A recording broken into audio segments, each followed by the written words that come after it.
au château de Rochefort-en-Terre. Il y aurait une sorcière qui s'appelle Naya.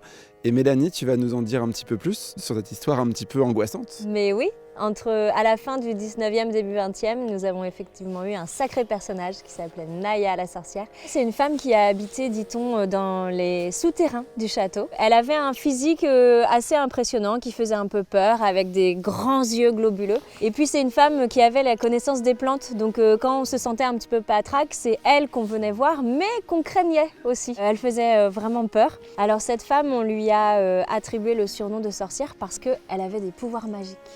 Ah bon, mais qu'est-ce qu'elle pouvait faire? Naya, elle avait par exemple le don de tenir les braises encore chaudes du feu dans ses mains sans que ça lui fasse rien. Elle avait aussi le pouvoir de prédire l'avenir parce que, raconte-t-on, elle avait annoncé à un Rochefortais que le dimanche qui arrivait, à 11h, tu mourras. Et qu'est-ce qui s'est passé? Et il n'a pas dû manger le poulet du dimanche, il a dû mourir.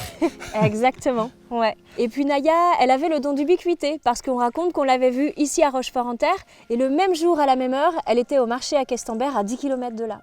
Et donc elle acceptait qu'on la surnomme sorcière? Alors ça, je sais pas, je l'ai pas rencontrée en vrai. Ah bon? Et non. Mais en tout cas, son physique, les dons qui lui étaient donnés, lui ont donné le surnom de sorcière. Bon, en tout cas, à Rochefort, j'ai l'impression qu'il se passe des choses bizarres.